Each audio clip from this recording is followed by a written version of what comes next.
Sentimentalement, je ne peux pas me passer de toi. Mathématiquement, je risque de m'en mordre les doigts. Il aura 34 ans le mois prochain et il nous offre aujourd'hui 50 nuances de bleu. Je parle de Camille Lacour, mais c'est vous qui en parlez le mieux, cher ami. Alors, est-ce que vous savez qui a chanté auparavant, Sentimentalement? C'est Brigitte, non, mais je vous le donne en mille, non. Ah bon, Christine Caron. Christine Caron. Christine Caron, qui était une grande chanteuse hors norme, une grande chanteuse, une grande nageuse, et qui s'est essayée à la chanson après. Oui. Donc je trouvais que c'était un petit clin d'œil gentil à Camille Lacour, parce que phénomène comme elle, Camille Lacour, un phénomène absolument dégrant du petit bassin, quintuple champion olympique quand même. Vous savez pas que vous fréquentiez les bassins?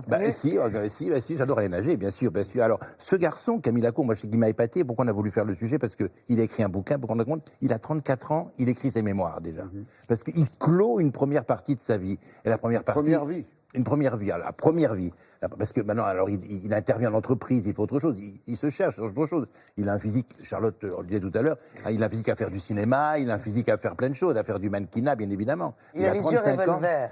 Voilà, il a les yeux revolver, il a le physique revolver aussi, bien évidemment. Et alors, ce qui était épatant, c'est que c'est un garçon qui est né à Narbonne. Donc il est originaire.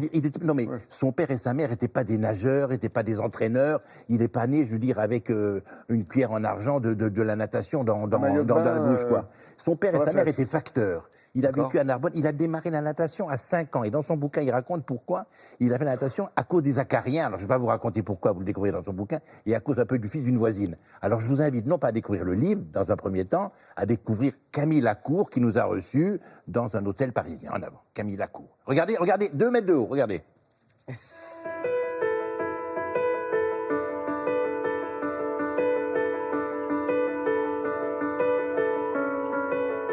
J'ai pas l'arrogance de dire que c'est une leçon de vie, ce livre. Par contre, je pense que si j'ai réussi à avoir la carrière que j'ai eue, c'est que j'ai fait des choix à des moments qui n'étaient pas forcément faciles. Et il y a eu aussi une partie de chance, mais il y a eu beaucoup de choix. C'est la fin d'une première vie qui a été très riche et très enrichissante. Je pense qu'en 10 ans de carrière de haut niveau, j'ai vécu toute une vie. J'ai passé de l'anonymat à quelqu'un de connu. Donc voilà, c'est vrai que ça a été un grand bouleversement et un grand changement, et c'est ce que j'avais envie de raconter. Et voilà, c'est encore une fois d'énormes émotions.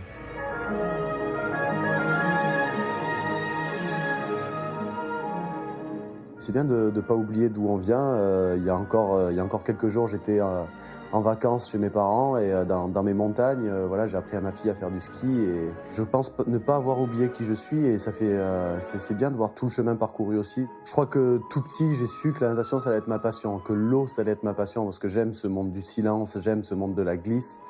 Et ça, je l'ai aimé depuis tout petit, quoi. J'ai pas souvenir de mes premières longueurs, mais je me rappelle être bien dans l'eau. À la fin de l'école, quand il y en a qui voulaient pas aller dans le bassin, ben moi, j'étais toujours ravi d'y être. Donc c'était évident que ça allait être ma passion. Déjà, il faut savoir qu'à 7h30 du matin, quand on rentre dans l'eau pour un entraînement de 2h30 où on sait qu'on va être fatigué, le premier sentiment qu'on a, c'est qu'est-ce qu'on fait là? C'est vraiment très dur tous les matins, mais après, on sait pourquoi on est là. On est là pour essayer d'aller chercher une Marseillaise, d'essayer de monter sur la plus haute marche du podium. Et aujourd'hui, mon rapport avec l'eau est toujours le même. Par contre, je préfère être avec un masque et des bouteilles et faire de la plongée sous-marine ou faire du masque tuba palme et d'aller me balader, d'aller voir les poissons, faire un peu d'apnée. Voilà, c'est plus le rapport à la nature qui me plaît maintenant avec l'eau, toujours ce rapport au silence que j'aime beaucoup, mais plus forcément à la performance et aux entraînements dans une piscine.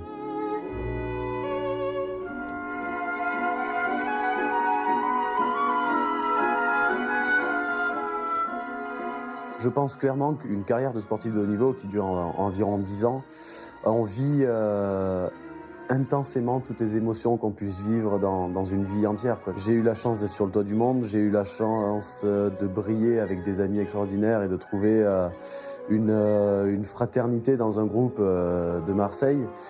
J'ai eu un peu moins de chance avec une tumeur à la hanche, j'ai eu des blessures, j'ai eu des défaites. Donc on connaît la lumière, on connaît aussi un peu le côté un peu plus sombre, on se retrouve seul avec une blessure, on peut être très bien accompagné, aimé, on se retrouve vraiment seul, et là c'est difficile. Donc oui, une carrière de sportif fait qu'on connaît toutes ces émotions, et je pense même plus intensément que dans la vraie vie, parce que ça arrive plus violent, il faut que ça soit plus rapide, parce que tout est intense et tout est plus court. Donc Moi, je prends ça pour une chance. C'est extraordinaire d'avoir vécu ça en 10 ans. Et maintenant, je sais que je vais revivre des émotions comme ça, mais différemment. Alors, le bouquin est épatant, 50 nuances de bleu chez Michel Lafon. Et surtout, les femmes l'adorent, les filles l'adorent. Et surtout, il est modèle pour des gosses et pour des jeunes enfants qui veulent réussir comme lui. Voilà. Merci, Je vous ai épaté. monsieur. Alors, je lui donne 18 secondes Il a et fait il n'en 16. mange que... Non, 10. Je peux continuer, je peux reprendre. Terminé. On Allez, reprend, on se remet dans un à l'eau, instant, allez.